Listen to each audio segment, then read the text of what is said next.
Hoje eu vou falar sobre a doutrina da graça irresistível. É sobre essa doutrina que eu estava tratando com os irmãos, certo? E aí, eu falei que o John Piper, ele faz uma pergunta interessante, né? Que é, por que eu fui salvo? Por que eu fui salvo? Então, se eu estivesse diante do Senhor, lá na glória, o Senhor me perguntasse, por que eu fui salvo? Que resposta eu daria? Talvez eu responderia o quê? Porque eu me arrependi dos meus pecados, né? Porque eu me entristeci com relação ao tipo de vida que eu vivia, e eu criei no Senhor, e eu então confiei completamente na obra de Cristo feita em meu favor. Eu criei que naquela cruz, quando ele derramou seu sangue por mim, quando ele deu a vida por mim, que ali ele estava recebendo o castigo que era meu, e ele estava pagando o preço de cada um dos meus pecados, de todos aqueles pecados que eu cometi e de todos aqueles pecados que, inclusive, eu ainda vou cometer. O Senhor pagou a minha dívida completamente. E é somente porque ele pagou essa dívida, ele pagou esse preço, que eu vou entrar na presença do Senhor, que eu não devo mais nada. Ok? Então, me arrependi dos meus pecados, eu confiei completamente, inteiramente, não em algo que eu tenha feito, mas naquilo que Jesus fez por mim. Certo? Mas aí a pergunta que o Piper continua dizendo é a seguinte, né? Por que você foi salvo e outra pessoa não foi? Por que você foi salvo e o seu primo não foi? O seu amigo não foi? Por quê? O que você responderia diante do Senhor? Então ele disse que dificilmente alguém responderia, Senhor, é porque eu fui mais esperto, porque eu fui mais inteligente, é porque eu sou mais espiritual, porque eu tenho mais fé, né? É por algo em mim que eu fui salvo e o outro não foi. Então a diferença entre a minha salvação e a condenação do outro é algo em mim, é algo que eu sou melhor do que o outro. Então alguém dificilmente daria essa resposta. Ele entende que a maioria de nós estaria propenso a responder, Senhor, só a tua graça. Graça inexplicável, favor imerecido. Foi o Senhor agindo de uma maneira que eu não sei explicar. A diferença entre mim e o outro foi a obra do Senhor, não algo em mim diferente dele, né? E aí eu citei as palavras do Spurgeon, que é muito interessante, que ele diz o seguinte: uma noite, durante a semana, eu estava sentado na casa de Deus e não pensava muito no sermão do pastor, pois não acreditava nele. Subitamente um pensamento atingiu-me. Como você se tornou cristão? Eu busquei o Senhor. Mas como você começou a buscar o Senhor? A verdade brilhou em minha mente num instante. Eu não teria buscado a menos que houvesse uma influência prévia em minha mente que me fizesse buscá-lo.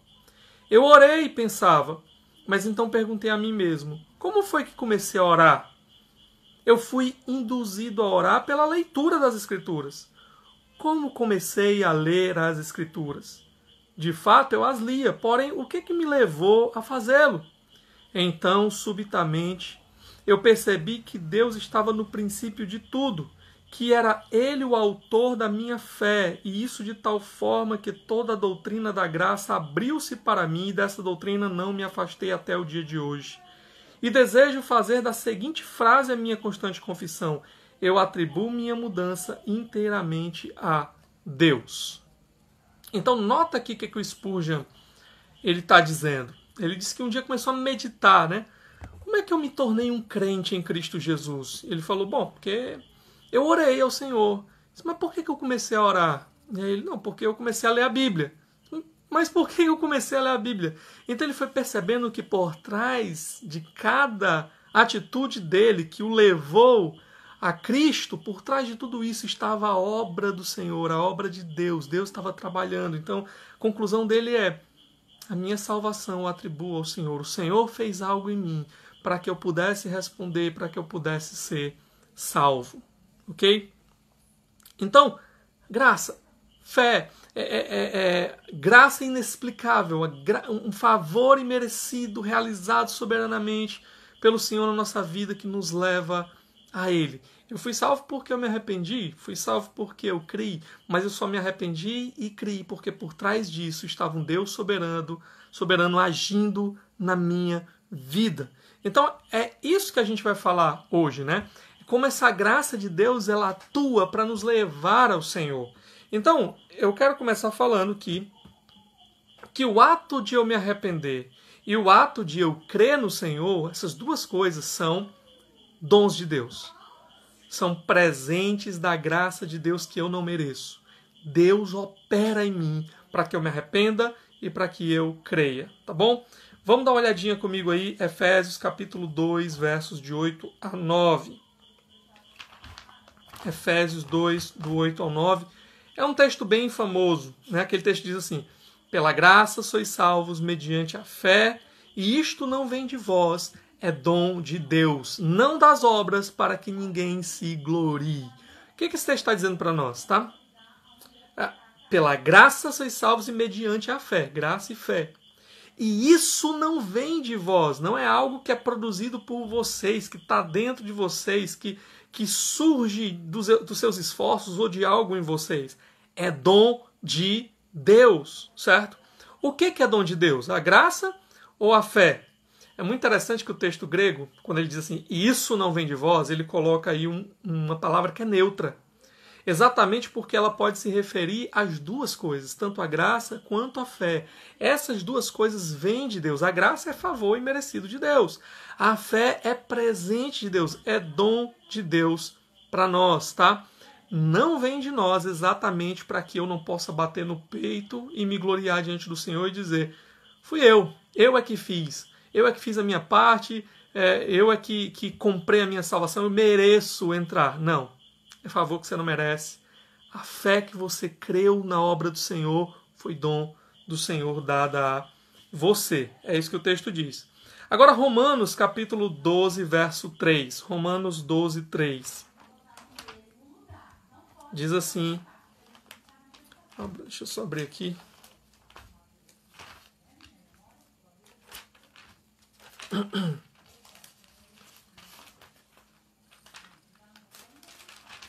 Romanos 12, verso 3. Por isso, pela graça que me foi dada, digo a todos vocês, então note, né? A graça que me foi dada. Ninguém tenha de si mesmo um conceito mais elevado do que deve ter, mas ao contrário, tenha um conceito equilibrado de acordo com a medida da fé que Deus lhe concedeu. Então, nota aqui, mais uma vez, né? A graça que Deus me deu. Foi Deus que agiu graciosamente, me dando favor que eu não merecia. Por causa disso, eu não devo olhar para mim e ter uma visão elevada demais de mim, né? Achar que eu sou o cara, né? Eu mereço realmente que Deus tenha agido em meu favor para me salvar. Eu mereço. Ele diz, não. Cada um ande segundo a medida de fé que Deus deu para vocês. Mais uma vez, a fé aqui é apresentada como um presente, como uma dádiva. É algo que Deus me deu, não é algo que eu mesmo produzi. Ok? Então, a fé é dom de Deus. Agora, o arrependimento também é apresentado como dom de Deus. Dá uma olhadinha em 2 Timóteo 2, versos de 24 a 26.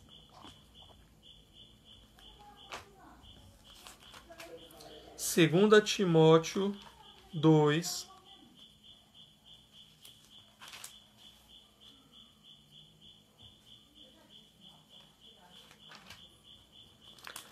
versos 24 e 26. Diz assim a palavra de Deus. Ao servo do Senhor não convém brigar, então não viva de brigas, mas sim ser amável para com todos. Ao invés de você brigar, você seja amável para com todos, apto para ensinar, paciente. Deve corrigir com mansidão os que se lhe opõem, aqueles que fazem contenda contra você, que querem discutir com você, você age assim com eles. Na esperança de que Deus lhes conceda o arrependimento, levando-os ao conhecimento da verdade. Quem é que vai levar eles ao arrependimento e ao conhecimento da verdade? Deus. Deus. Então, ao invés de eu brigar, ao invés de eu lutar, brigar com eles, eu vou ser amoroso para com eles, vou orar por eles, vou continuar ensinando para eles, pregando para eles, na confiança de que Deus os leve, os conduza ao arrependimento. O arrependimento aqui, então, É uma dádiva de Deus, é um dom de Deus, um presente de Deus. É Deus que dá, é Deus que conduz as pessoas ao arrependimento. É o Espírito que opera em nós, né? Tanto o querer quanto o realizar. Ok? Então, o texto está nos ensinando aqui. Como é que eu sou salvo? Eu sou salvo porque eu me arrependi e porque eu criei. Mas por que eu me arrependi e por que eu criei? Porque o Senhor me deu o dom da fé e o Senhor me deu o dom do arrependimento. Porque Deus estava por trás, agindo em mim, no mais íntimo do meu ser, para me levar ao arrependimento e me levar à fé. É isso que a palavra está nos ensinando aqui, ok? Agora, um outro texto muito interessante para nós é João capítulo 6. João 6, verso 44. Dá uma olhadinha comigo lá. João 6, 44.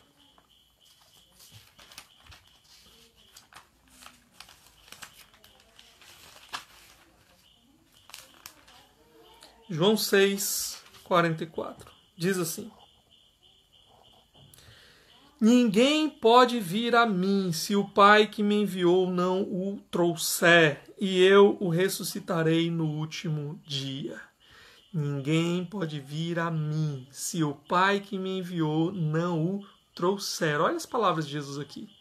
Nós só vamos a Ele se o Pai nos levar a Ele. Dá uma olhadinha ainda nesse mesmo texto, João 6, os versos 63 a 65. Ele diz: O Espírito dá vida. Quem produz vida é o Espírito. A carne não produz nada que se aproveite. De nós mesmos nós não produzimos nada. As palavras que eu lhes digo, que eu lhes disse, são Espírito e vida. A palavra do Senhor produz isso. Contudo, há alguns de vocês que não creem. Pois Jesus sabia desde o princípio quais deles não criam e quem o iria trair. Então note bem. Ele diz: é o Espírito que produz vida, mas o Senhor sabe que alguns não iam crer e o Senhor sabe até quem o iria trair. E aí olha como é que ele termina aqui o verso 65. E prosseguiu: É por isso, por essa razão, que eu lhes disse que ninguém pode vir a mim a não ser que isto lhe seja dado pelo Pai. Então, aquilo que ele falou antes, tá? Ninguém vem a mim se o Pai não o trouxer. Então ele diz: alguns não creem, alguns não virão, o rejeitarão, o trairiam, ok? O Senhor sabe de tudo isso.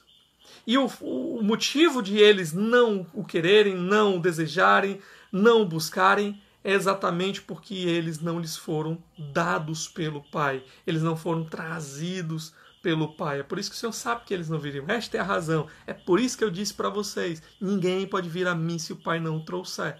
Nós só vamos a Cristo se o Pai agir soberanamente nas nossas vidas, nos levando a Cristo. Então, eu tinha perguntado: como é que eu sou salvo? Eu sou salvo através do arrependimento e da fé.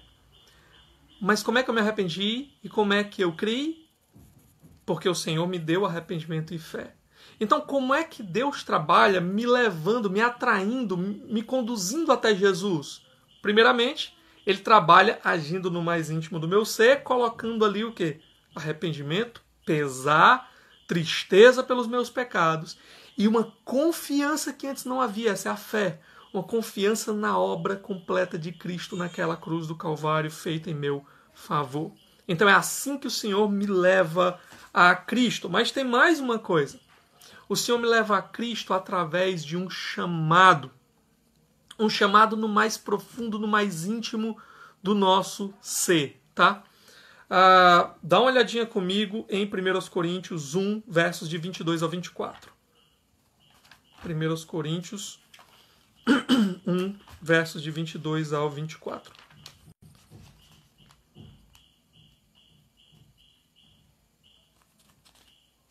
Diz assim a palavra de Deus. Olha aqui esse texto.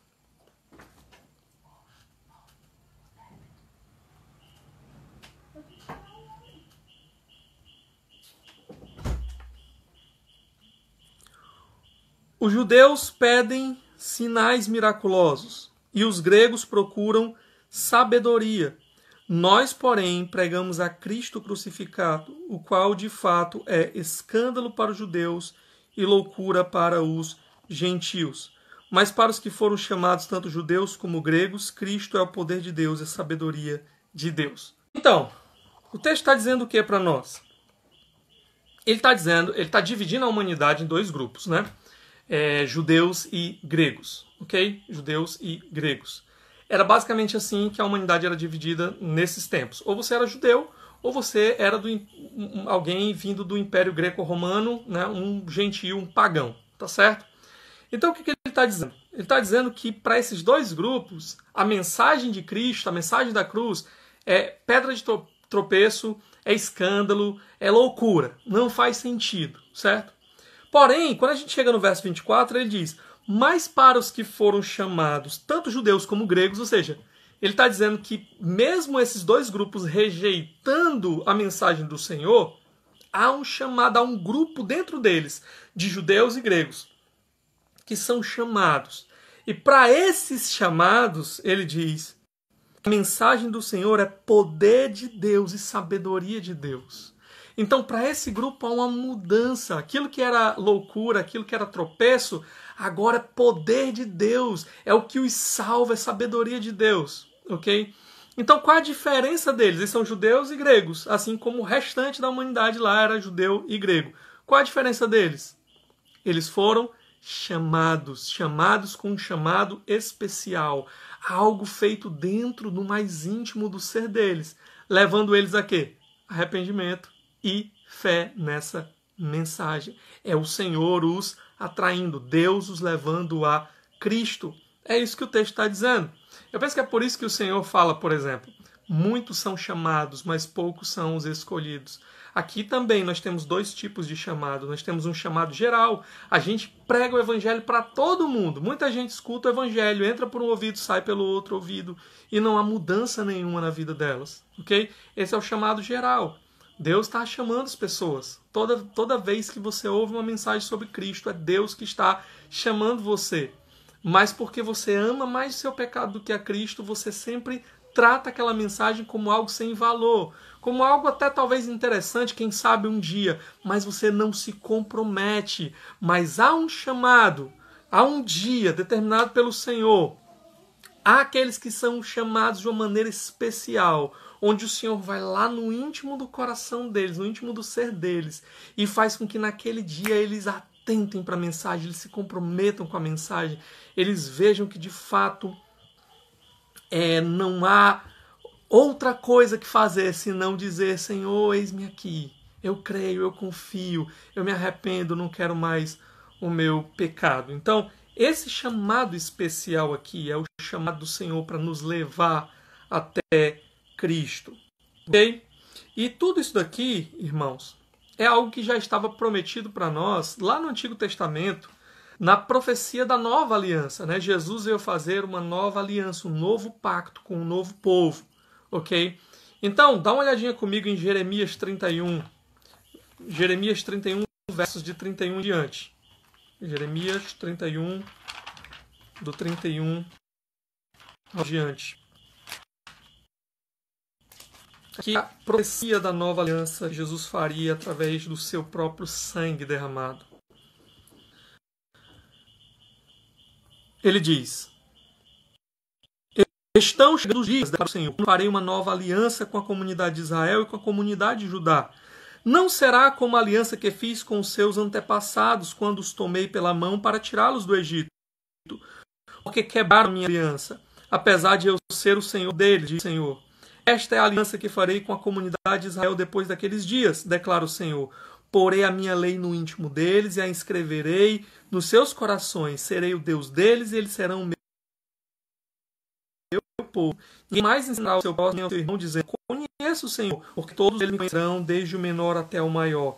Diz o Senhor, porque eu lhes perdoarei a maldade e não me lembrarei mais dos seus pecados. Então, nota aqui, essa nova aliança feita por Jesus é diferente da antiga aliança. A antiga aliança, você tinha lá uma comunidade de povo, de pessoas, de judeus, nação, que Deus tinha tirado do Egito, tinha feito promessas para eles, mas nem todos respondiam ao Senhor em fé e arrependimento. Nem todos eles abandonavam os pecados, confiavam no Senhor e viviam para o Senhor. Ok? Ele diz: essa nova aliança vai ser diferente. Com esse povo vai ser diferente. Esse povo aqui, eu vou colocar dentro deles, de todos eles, eu vou colocar a minha lei, eu vou escrever no coração, eu vou colocar um desejo neles por mim, por fazer a minha vontade. E daí eles não precisarão mais falar para o seu próximo: conheça o Senhor, porque todos me conhecerão. Então, esse povo agora é a igreja, né? É composta por judeus e gentios. Mas a diferença é que todos eles, todos os membros do povo, são pessoas que têm o Senhor. Tá travando, né, gente? Aqui pela minha imagem tá travando. Vou tentar ver se dá certo até o final. Aí para o próximo capítulo 2 de Jeremias, ele continua falando aqui no verso 40, 42-40. Olha o que ele diz.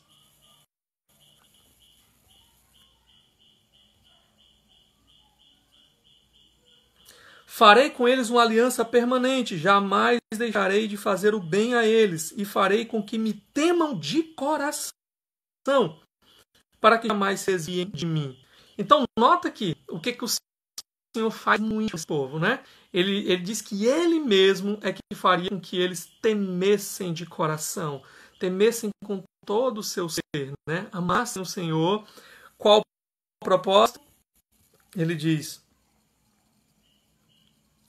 para que jamais se desviem de mim. Por causa dessa obra que o Senhor faria dentro deles, eles não se desviariam do Senhor, não se apartariam mais completamente do Senhor. Então, essa é a promessa da nova aliança. Dá uma olhadinha em um último texto aqui, Ezequiel 11, do 19 ao 20. Depois de Jeremias, Lamentações, Ezequiel 11.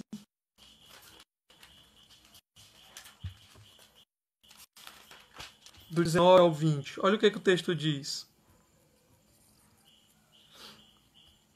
Ok. Darei a eles um coração não dividido. Um coração que ora quer o Senhor, outra hora não quer o Senhor. Ele diz: não, esse não é um coração dividido. E porei um novo espírito dentro deles. Retirarei deles o coração de pedra, lhes darei um coração de carne. Então agirão segundo os meus decretos e serão cuidadosos em obedecer às minhas leis. Eles serão o meu povo e eu serei o seu Deus. Então, olha o que Deus está dizendo que vai fazer. Ele vai tirar um coração de pedra, um coração insensível, um coração duro, e ele vai colocar no lugar um coração sensível, um coração que agora deseja pelo Senhor. Esse povo agora é povo dele, porque ele vai agir assim no mais íntimo do seu povo, ok? Então essa era a promessa da nova aliança, né? Eu vou colocar um espírito novo dentro de vocês, né? O Espírito de Deus vai habitar em nós, né? A profecia, o que Jesus falou lá para Nicodemos, né? No capítulo 3 de João, você tem que nascer de novo, é o novo nascimento. Essa obra do novo nascimento é uma obra que ele diz só o Espírito pode fazer, e o Espírito sopra onde quer, ok? Ainda falando sobre o novo nascimento, que é essa obra do Senhor dentro de nós, mudando completamente a nossa vida, colocando em nós afeição, desejos, né, que antes não havia. O Senhor vai lá no mais íntimo, ele mexe na nossa vontade, ele mexe nos nossos desejos, ele mexe nos nossos sentimentos. É ali que o Senhor mexe, que o Senhor trabalha para nos levar a Jesus. Dá uma olhadinha comigo lá em João capítulo 1. João capítulo 1. Versos de 11 a 13.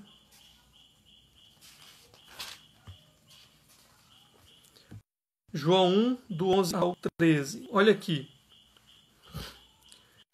Veio para o que era seu, mas os seus não receberam. Contudo, aos que o receberam, os que creram em seu nome, deu-lhes o direito de se tornarem filhos de Deus. Algumas pessoas param aqui, né? Param aqui. Ou seja, se você recebeu, você creu, então o Senhor deu o direito de você agora ser chamado de filho de Deus. Mas o texto continua. O texto diz: contudo, aos que o receberam, aos que creram em seu nome, deu-lhes o direito de se tornarem filhos de Deus, os quais não nasceram por descendência natural, nem pela vontade da carne, nem pela vontade de algum homem, mas nasceram de Deus. De Deus. Logo no capítulo 3, ele vai falar do novo nascimento operado pelo Espírito. Por que essas pessoas receberam? Por que essas pessoas creram? Porque eles nasceram de Deus. Não foi da vontade humana, não foi por alguma herança, não é porque eu sou descendente de Abraão, né? Não é por nada disso, o texto diz, não é pelo esforço humano, pela força da carne, mas porque Deus os fez nascer de novo. Ok? Então, até aqui, o que é que nós vimos? Por que eu sou salvo? Porque o Senhor me leva até Cristo. Porque Deus me leva até Jesus. Como é que Ele me leva a Jesus? Ele me dá o dom da fé, Ele me dá o dom do arrependimento, Ele muda o meu coração, Ele coloca o seu Espírito em mim, Ele age no mais profundo do meu ser, na minha vontade. O Senhor me faz nascer novo, Ele arranca um coração de pedra, Ele coloca um coração novo no lugar. Então, a que eu atribuo a minha salvação? Eu ir até Jesus? A graça do Senhor. Ele me chama com uma doce voz, com um doce som, de tal forma que aquilo se torna tão agradável a mim que não há outra resposta que eu possa dar a não ser ir até Ele. Não é um chamado violento, é um chamado de amor, é um chamado profundo e intenso no mais profundo do ser humano, do nosso ser. É a isso que nós chamamos de graça irresistível. Quando o Senhor chama dessa maneira, com esse chamado, nós não conseguimos dar outra resposta a Ele, senão dizer, eis-me aqui, Senhor. Eis-me aqui, Senhor. Se não nos arrepender dos pecados, se não confiar completamente nele, porque essas coisas nos são dadas juntos com esse chamado. Ok? Agora, algumas pessoas dizem assim, peraí, como é que você está dizendo que o chamado do Senhor é irresistível? Se a gente encontra pessoas na Bíblia resistindo a esse chamado, então, o homem não pode resistir ao chamado do Senhor? Bom, realmente, existem alguns textos bíblicos aqui que falam de pessoas resistindo. Por exemplo, Atos 7:51. Dá uma olhadinha aqui.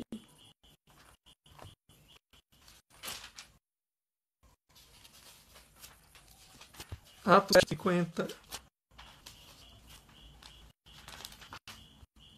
Diz assim a palavra de Deus. Povo rebelde, obstinado de coração e de ouvidos, vocês são iguais aos seus antepassados, sempre resistem ao Espírito Santo. Então, note aí, né? Povo aqui que está sempre resistindo ao Espírito Santo. Povo duro. Dá uma olhadinha comigo também. Eu vou, na verdade, para resumir, eu vou dar os textos, depois você pode olhar. Efésios 4:30 é aquele texto que diz não entristeçais o Espírito de Deus, né? Que é sinônimo lá da lugar ao diabo. 1 Tessalonicenses 5:19, que fala sobre apagar o Espírito, não apagueis o Espírito. Romanos 10:21.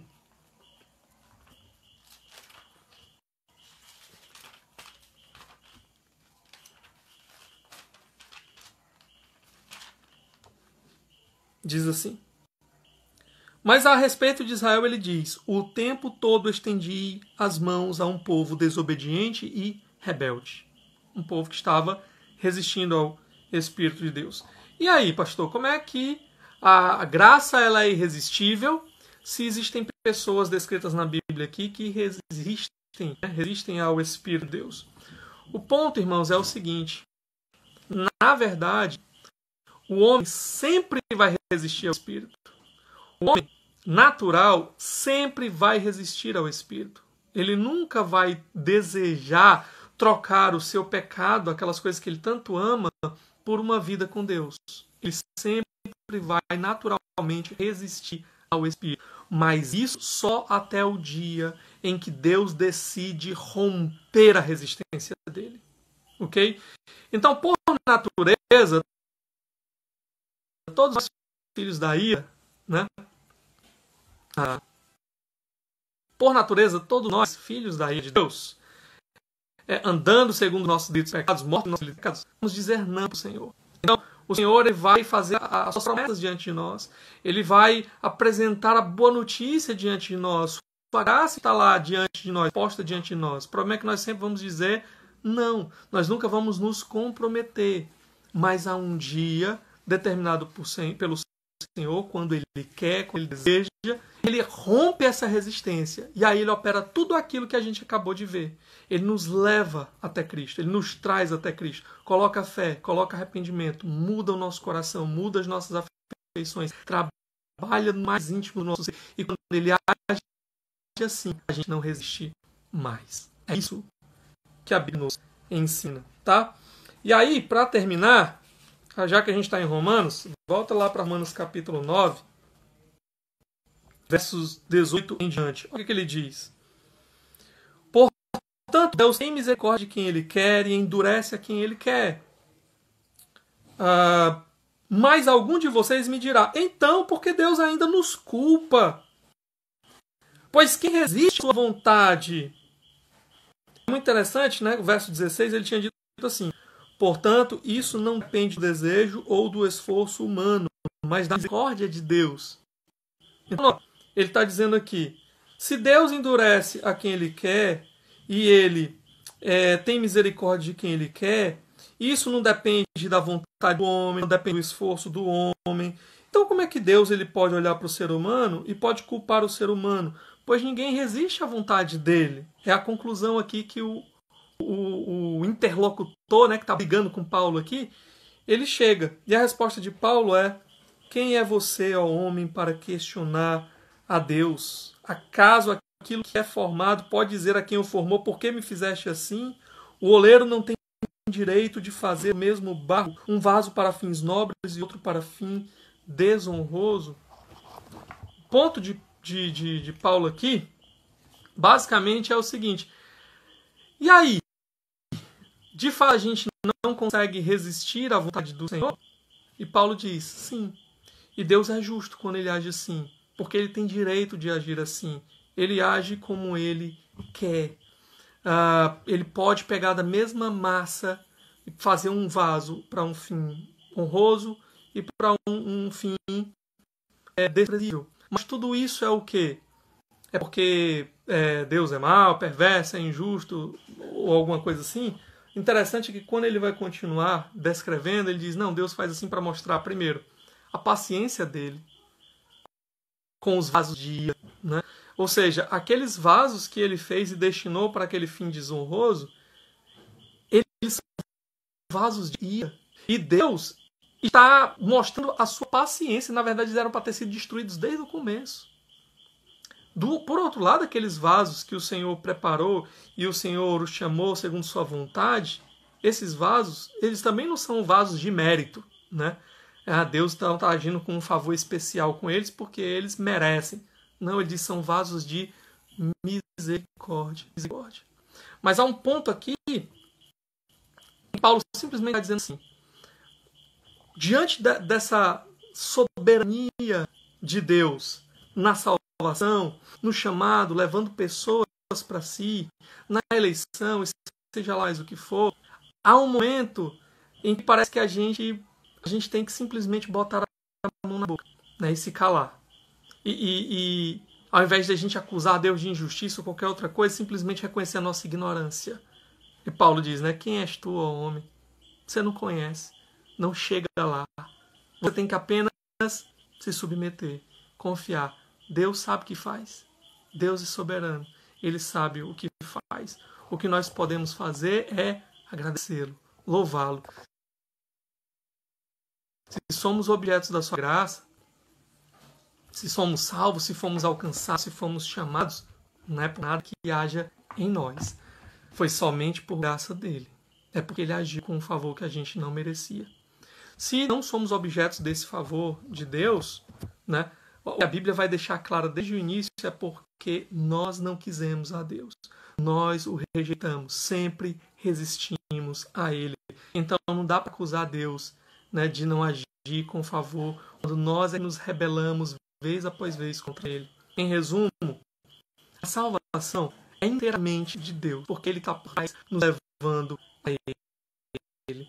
A condenação é inteiramente de nós. É porque nós nunca quisemos ao Senhor. Ok? Então, essa doutrina da graça irresistível. No dia que o Senhor age com poder, Ele age de uma maneira que naquele dia a gente não consegue mais resistir como resistimos. Ele tira a venda dos olhos, Ele vai lá mais profundo do coração, Ele mostra a beleza de Jesus de um jeito que a gente nunca viu antes. E a única coisa que a gente pode fazer é amar Jesus e dizer: eu não posso mais viver sem Ele. Tá ok? Eu vou orar agora para a gente encerrar. Né? Hoje a live foi bem conturbada, aí quase que a gente não consegue fazer, né? E aí, se você tiver alguma dúvida, alguma pergunta, coloca aí nos comentários. E aí, quando eu terminar de orar, eu dou uma olhadinha. Tá bom? Vamos orar. Obrigado, Senhor. Obrigado pela Tua palavra. Obrigado pelo Teu amor. Obrigado porque nós, Senhor, desde o ventre rebeldes, nós que vivemos uma vida, Senhor Deus, fazendo o que não te agrada, uma vida rejeitando o Senhor. Um dia fomos objetos do Teu amor. Um dia o Senhor veio ao nosso encontro e nós vimos a beleza de Jesus naquele dia. A beleza que nós tanto rejeitamos, um dia brilhou para nós. E nós sabemos e entendemos que tudo isso foi só por causa da Tua graça. Foi só por causa do Teu poder. Foi porque o Senhor agiu em nós. O Senhor removeu as trevas, o véu de trevas que estava diante dos nossos olhos e nos impedia de enxergar a beleza do Teu Filho.